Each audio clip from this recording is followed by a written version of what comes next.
Bienvenidos a Intimidad Radio, donde los recuerdos del pasado en el que soñábamos con el futuro nos abren las puertas a un nuevo programa de Retrobytes.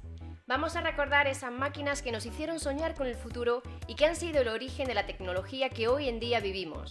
Hoy hablaremos de retro revistas y todo lo que nos trajo. Bienvenidos a una semana más a Retrobytes.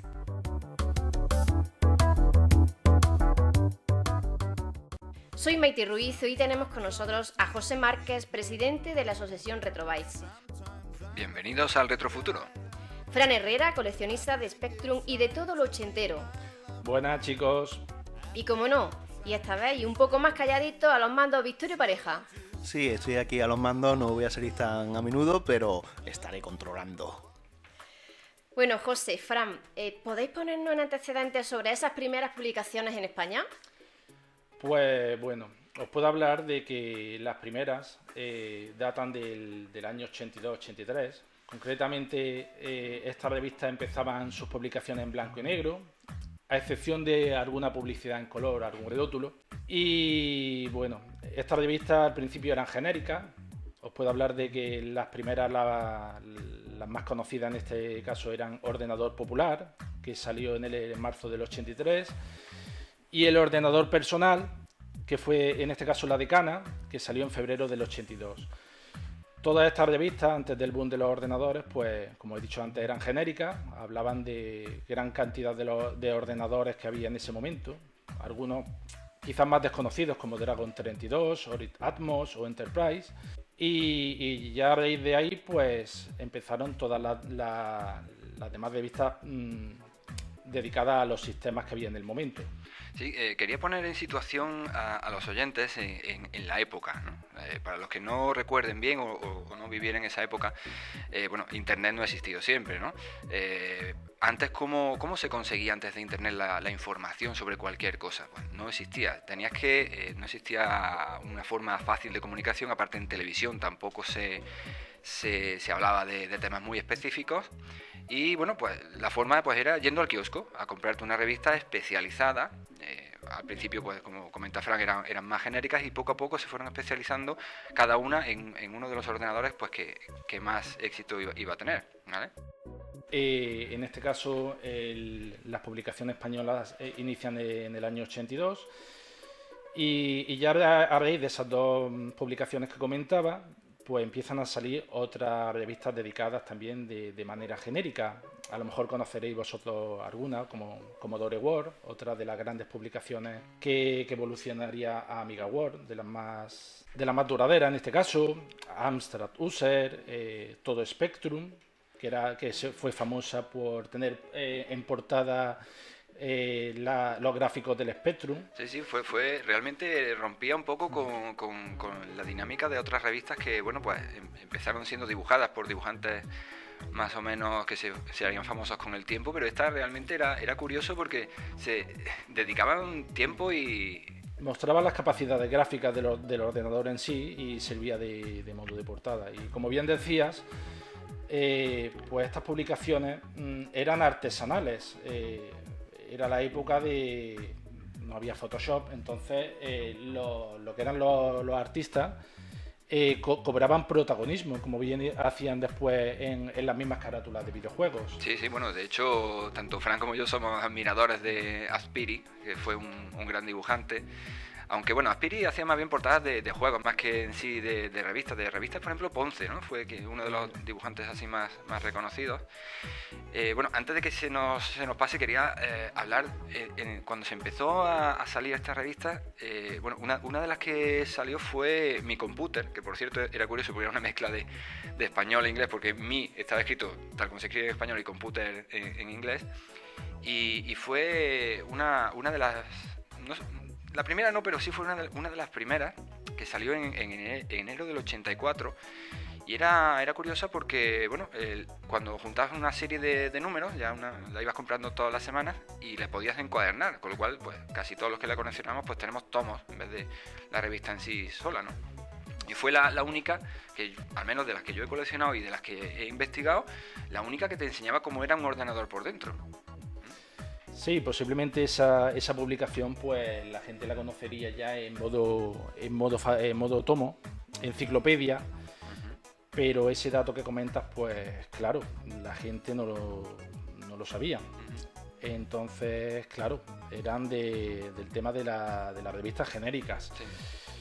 Como bien comentaba antes, pues hasta ese año 84, que fue cuando ya, digamos, la generación se decantó por 4 sistemas, pues todas las revistas que salían era a modo genérico.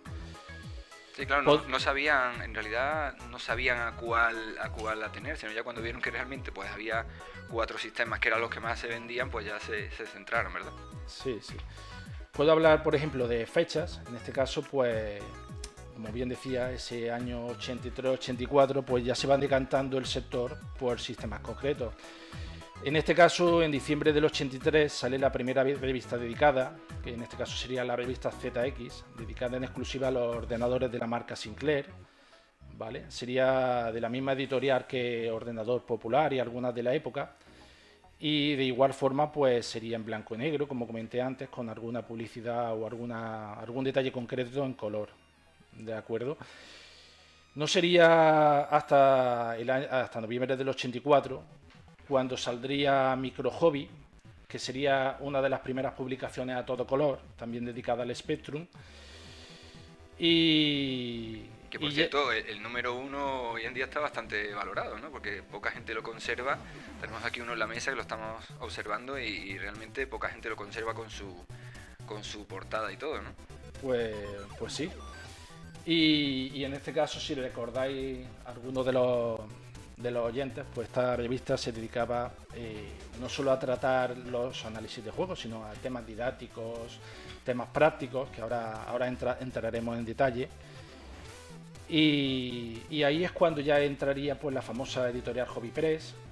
Si conocéis el logo de Hop, que tan famoso sería en las portadas en las carátulas de la revista.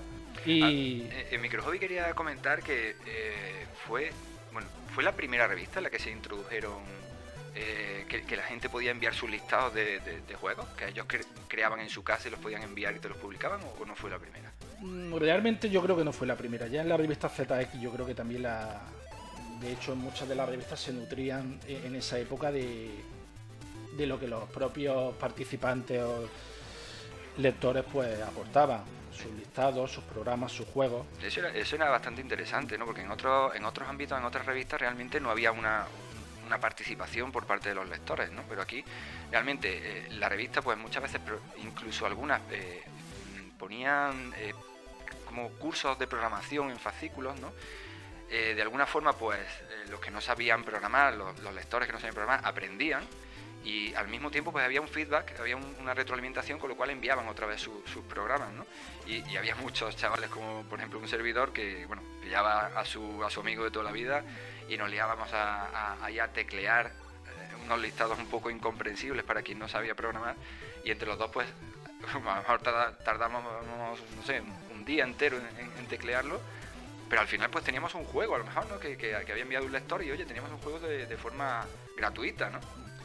Pues sí, pues Micro Hobby en este caso popularizó lo que tú comentas, el envío de la retroalimentación en este caso, de que los mismos lectores pues participaran en la publicación y enviaran sus propios listados, sus propios programas, juegos, incluso aparte de los mismos colaboradores directos de la revista. No sé si recordáis algún caso de algún programa, alguna anécdota que os acordéis, en este caso de algún programa que hayáis tecleado, sí, bueno, queráis compartir. Aparte de... Yo ya sé tú lo que vas a decir ahora después, pero sí quería comentar también que en una revista en concreto se dijo pues que, bueno, al principio se creía que era cierto, ¿no? Pero que tecleando cierta orden, un randomize USR, no sé qué, en un Spectrum, en un Inves me parece que era, pues oye, se rompía el ordenador, ¿no? Y eso se hizo tan popular que la gente pues decía, ostras, que este ordenador que se rompe si tecleas a través de software lo puedes romper, ¿no? Cosa que después se ha demostrado que es falso, ¿no? Así que los bulos pero se corrían, y claro, como no había volvemos a lo de siempre. No había internet, no había una forma de comunicarse fácil, con lo cual pues los bulos corrían de forma muy... Bueno, chicos, perdonad que os interrumpa un par de minutitos extras, ¿vale? Para esta sección. También quería recordar a nuestros radio oyentes en cuanto, por ejemplo, el modelo, la primera revista de Microhobby a la que antes nos hemos referido, en las fotos que mostramos luego después en Facebook o en Instagram, pues ahí podéis ver lo que tenemos expuesto aparte de nuestros eventos, ¿vale?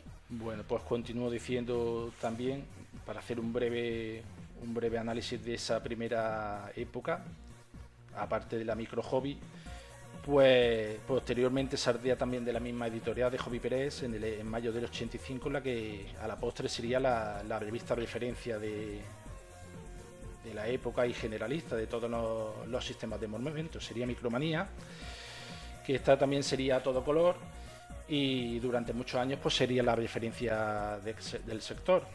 Así que si os parece, pues podemos entrar en algún detalle concreto de estas publicaciones, si queréis, pues para diferenciarlo de lo que hoy día se puede ver en las publicaciones que hay actuales.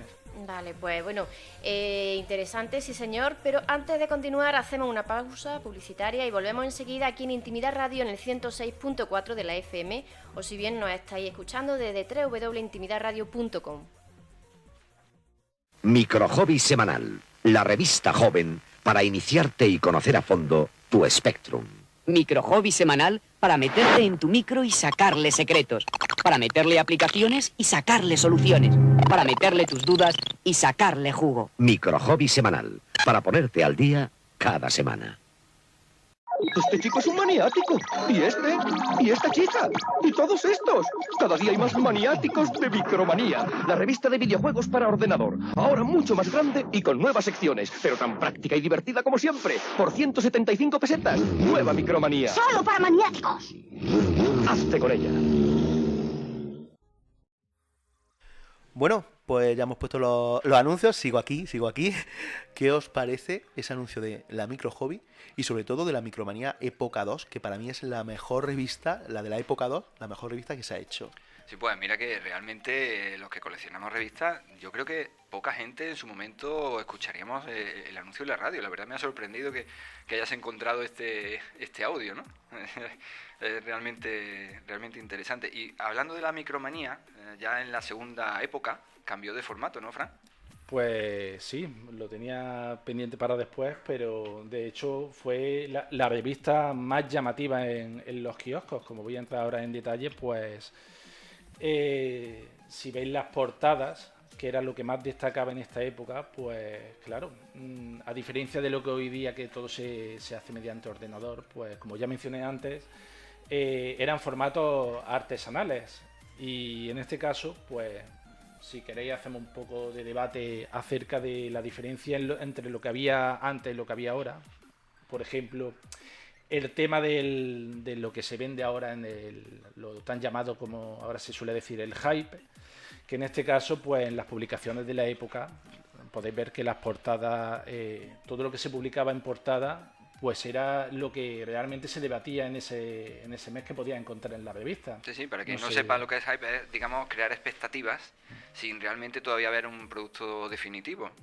En aquel momento pues se hablaba ya de productos ya realmente definitivos. Eran muy pocos casos los que se hablaba previamente de algo sin que estuviera acabado, ¿no?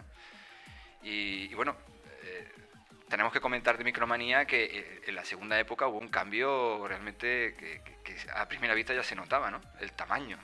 Sí, pues como bien dices, era la publicación más llamativa por ese formato mal llamado, diría yo, periódico, que lo que hacía, pues dificultaba el tener que ponerle unos escaparates. Si veis de alguna manera que estaba en los kioscos muchas veces al lado de los periódicos, claro, y eso dificultaba... Era más fácil colocarlo por la similitud de tamaño, pues era más fácil colocarlo para el propio kiosquero ahí al lado de lo que tenía un tamaño similar. Sí, claro. Vale, sí. Muy bien, chicos, perdona. Si os parece, vamos a concretar ahora, ¿vale? Un poquito más en una de esas de las revistas más populares, la Microhobby, ¿vale? Lo que estamos diciendo antes de los anuncios. Bueno, pues si queréis por orden cronológico, pues hablamos un poco de la revista Microhobby, que en este caso era, como bien mencioné antes, la revista para usuarios de ordenadores Sinclair, ¿vale? Y en este caso pues nos vamos a centrar un poco en los contenidos de la revista, al público que iba dirigido y bueno, como decía antes, parte del contenido pues era los listados que enviaban los mismos lectores, los montajes prácticos y el contenido didáctico. Sí, era interesante que en los listados de programas, pues bueno, había alguno que era en sí programa, como por ejemplo recuerdo uno que era de biorritmos, una cosa un poco extraña para los primeros que escuchábamos en aquella época esa palabra, ¿no? Pero la inmensa mayoría eran juegos, y bueno, como comenté antes, pues eso, lo normal era que alguien te ayudara a teclearlos porque realmente eran complicados, ¿no? ¿Y estaba José remunerado? Es decir, ¿los lectores enviaban? Sí, me alegro que lo preguntes porque realmente sí. Al principio se pagaban con 5.000 pesetas de la época, sí. Con lo cual aparte fue aumentando según la valía del programa y el avance en el tiempo de la revista. Me parece que se llegó hasta 25.000 pesetas el premio un máximo. incentivo importante, sí. Me parece recordar, quizá me equivoque, ¿eh? Pues sí, y otro de los contenidos que se popularizó quizás ya con la micro hobby también, aunque también venía de antes, no sé si os acordáis de los famosos pokés. Sí, los pokés que eran como trucar un juego para tener vidas infinitas o tener algún que otro beneficio en el juego, ¿sí? ¿Y cómo se introducían los pokés, por cierto? Bueno, pues si os acordáis en la época, cuando publicaban en la revista la forma de meterlo. En este caso era el ordenador que era más fácil de usarlo, en este caso puedo decir la simplicidad que tenía el ordenador, en este caso el Spectrum, era poner un comando que cortaba la cabecera y te salía un pequeño listado. Y a raíz de ahí, pues sí, en ese listado, pues introducía detrás del famoso ordenador Miceurs los pokés que te venían en la revista y te daba, podía facilitarte vidas infinitas. Sí, pues como ibas diciendo, en realidad para meter un poke la forma más fácil era modificar el propio juego que te venía o que habías comprado, ¿no? Modificar digamos la parte primera que cargaba el programa. También había otra forma, quería puntualizar, que era mediante ya hardware, o sea, algún interface que le ponías al Spectrum. No sé si en algún otro ordenador también lo habría, pero centrándonos aquí en el Spectrum estaba el Transtape y había otros cuantos que, por cierto, antes de que se nos olvide, también había en la propia Micro Hobby publicaron, por si tú tenías la suficiente práctica o conocías a alguien que supiera de electrónica, hacerte un circuito que era un pokeador automático, realmente interesante, que no solamente era programa, sino que realmente era hardware, hacerte tus propios circuitos para el Spectrum. Así es. En este caso, bueno, el Spectrum realmente era el ordenador que menos lo necesitaba. Básicamente muchos programas permitían cortar la cabecera con el comando famoso del merge. En este caso, con el resto de ordenadores, Commodore, Amstrad, MSX, pues la mayor parte de las ocasiones necesitaba un componente de hardware para poder introducirlo. Sí, ya cuando el juego en sí estaba protegido y tenía un sistema de carga ya más complicado, ya no se podía hacer así tan simple. Claro. ¿Y os acordáis de algún juego que hayáis puesto algún poke, alguna ayuda? Bueno, poke directamente en bastantes, porque tuve la suerte de poder comprarme el Transtape y entonces sí en muchísimos, ¿no? Y bueno, así era bastante fácil. Pulsabas un botón, lo metías y ya está, ¿no? En realidad, a ver, con hardware era bastante fácil. Pero y había algunos programas que incluso tenían algún código, como por ejemplo el Abusing Bell Profanation. Mi inglés no es perfecto, pero bueno, así lo conocimos todos, ¿no? El Profanation. Y tú pulsabas 5 teclas con el nombre de quien lo había creado, Víctor Ruiz. Pulsabas las teclas Víctor en el teclado al mismo tiempo y te daba vidas infinitas. Claro. Cosa que en algún momento podía ser un poquito caos, porque si entrabas en algunos juegos, como bien conoce aquí Fran, podías entrar en un bucle, ¿no? Sí, en este caso, como mencionaba antes, un poke de vida infinita, en este caso en el Camelot Warrior, que es el que me acuerdo yo, entrabas en una fase, por ejemplo, saltando, y y a lo mejor la fase entrabas en un enemigo y directamente te mataban, pues entrabas en un bucle con la vida infinita. Enemigo te mata, enemigo te mata, enemigo te mata. Y te obligaba a reiniciar el ordenador. Y a cargar otra vez el juego. Lógicamente, entonces, claro. Ajá. Luego también quería mencionar en el caso de los que no dispusieran de un hardware para poder meter Poké, tenían la opción de los famosos cargadores. Esos listados interminables y a veces Sí, bastante largos. Sí. a medias en código de máquina que permitía sustituir la cabecera del programa y en este caso pues obtener las mismas ventajas a costa de mucho teclear. Si os parece, pasamos ya al campo de las portadas. Las portadas de las revistas que bueno, pues había muchas que había una calidad y un cuidado diseño. ¿Vale? Las ilustraba, bueno, en el caso de Micro Hobby era José María Ponce, ¿verdad? Eso es, sí, era famoso en su época de colaborar en otras publicaciones y bueno, como bien decía, pues os voy a mencionar algo de los dos tipos de publicaciones que había. En este caso Micro Hobby pues igualmente hizo dos generaciones, en este caso de portadas. La primera la cambió del formato blanco, el mismo formato A4, formato folio, a la cabecera de hoja, como tenemos aquí. Y luego la micromanía, como mencionábamos al principio, pues la más famosa que se hizo después del cambio de formato A4 al formato periódico, la famosa cabecera amarilla, que tan famosa se hizo. Y bueno, en la Micro Hobby introdujeron también una cosa muy novedosa para aquel momento, que era introducir cintas. O sea, te venía la revista y te venía, cuando ya pasaron de formato que al principio era semanal, después quincenal y después mensual, cuando ya tenían un poquito más de tiempo para elaborar, ¿no? Pues empezaron a introducir cintas, ¿no? Con demos y juegos, ¿no? Sí, me alegro de que me lo recordaras.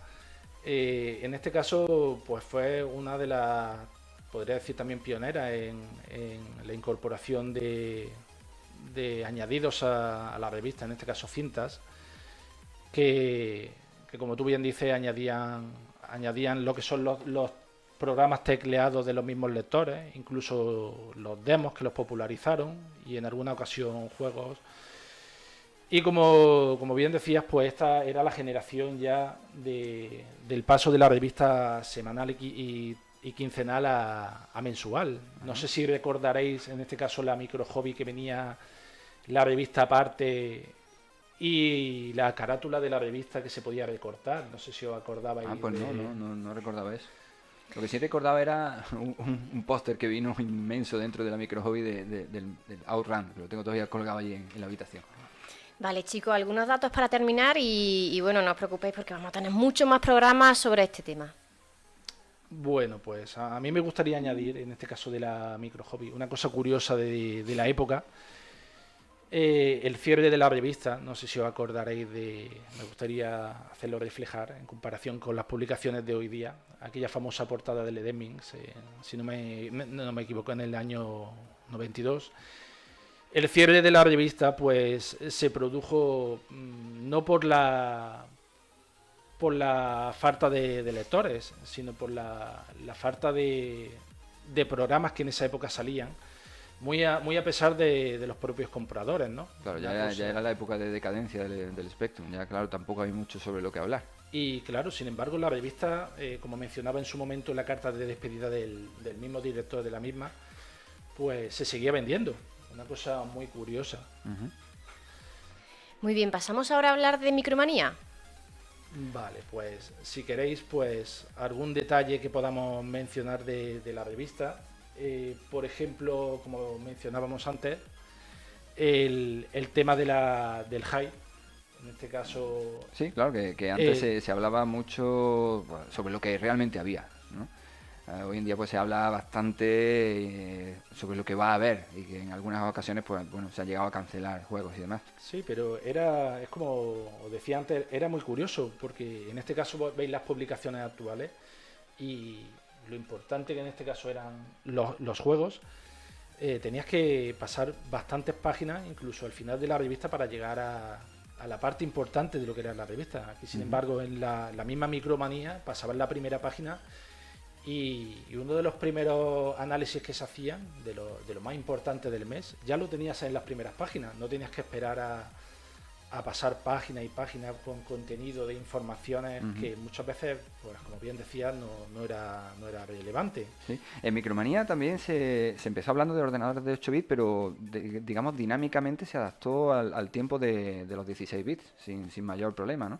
Por ejemplo, con el Atari ST, con el Amiga y ya posteriormente PC, ¿verdad? Sí, podéis ver incluso en nada más abrir la revista, en las mismas capturas que se hacía en el mismo índice, se puede ver la evolución de lo que era la revista. Como bien decía, empezando por los programas de Spectrum, luego iban intercalando 16 bits hasta que finalmente la revista pues acabó dedicándose, como ha acabado hoy día, exclusivamente para el PC. Se fue reconvirtiendo con el tiempo, claro. Había otras que estaban tan especializadas en un ordenador en concreto, pues que claro, básicamente murieron cuando dejó de haber software. Había una sección que me gustaría destacar en esta época, el tema de lo que es la venta por correo, que en este caso, hablando un poco de la época, que no existían las tiendas especializadas como hoy día conocemos. Antiguamente pues podías comprar cualquier juego en cualquier tienda de electrónica o videoclub, y quizá aquí en la misma Micromanía, Microhobby, se popularizó lo que era la venta por correo. No sé si recordáis alguno la famosa tienda de telejuegos, el famoso carnet negro de telejuegos con el marciano. No sé si recordaréis la famosa tienda cuando comprabas, por ejemplo, los juegos de 395 pesetas que la misma revista te obligaba. Pero eso me recuerda a Microsoft, ¿verdad? Microsoft, que salió posteriormente, que también se quedó en la revista. Empezó también Microsoft dedicado quizás más en un principio al Commodore Amiga, aunque luego también se reconvirtió como telejuego.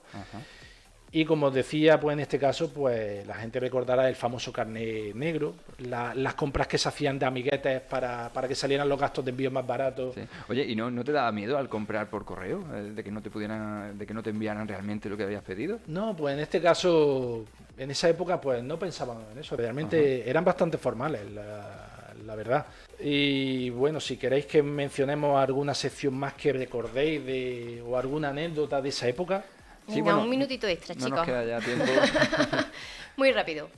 Bueno, pues en este caso mencionaría también los famosos listados de recomendados. No sé si os acordáis las páginas centrales, los top 20 que venían mezclados todos los... Sí, eso quería comentarlo porque realmente en aquella época, al no tener ningún otro medio de información, como era la revista, lo que te podías informar de lo que había, si un juego no salía en la revista, prácticamente casi no existía. Si no existía, pues no te lo comprabas al final. Tú ibas a lo mejor al Corte Inglés o a algún sitio y realmente pues estabas un poco perdido si no estabas previamente informado de lo que había, ¿no? Te podías guiar por la portada, como algunos nos guiamos, por ejemplo, con Barbarian. Bueno, si queréis, para despedir, pues hago un pequeño inciso, como bien hice antes con la Microhobby, en este caso Micromanía, pues me gustaría hacerle un pequeño homenaje. Mencionando que a día de hoy la revista se sigue publicando y ya os digo, es la revista más duradera. ¿Y de qué trata hoy en día? Hoy en día pues se ha convertido en lo que en su momento pues fue Microhobby. Digamos que la revista se reconvirtió al PC, que es posiblemente no, el único ordenador que se ha quedado vigente, y en este caso pues toma un poco el relevo de lo que fue Microhobby. Pues ya no tenemos más tiempo. Muchas gracias, José y Fran, muy interesante, como siempre se nos han quedado muchas cosas en el tintero. Y bueno, recordar a los radioyentes, no olvidéis enviarnos vuestras sugerencias o unirte a nosotros a través de nuestro mail retrobytecórdoba@gmail.com o también en nuestra web retrobyte.org, donde existe una plantilla muy intuitiva. Síguenos en Facebook o Instagram poniendo Retrobyte Córdoba o en Twitter escribiendo simplemente Retro Córdoba. Y como os suelo decir, no os quedéis tristes porque podréis escucharnos todos los domingos con nuestros contenidos a las 18 horas en la 106.4 de la FM si estás por Córdoba o vía streaming en intimidadradio.com. En un ratito tendréis disponible este podcast en el iVoox de Retrobyte y nuestro canal de YouTube. Muchas gracias por disfrutar una semana más con nosotros. Muchas Yo gracias. mencionar solamente que me he portado bien, que no he dicho nada. Estupendamente, estamos muy contentos. Te hemos echado de menos, Víctor. Muy bien, hasta la semana que viene. Muchas gracias. Muchas gracias.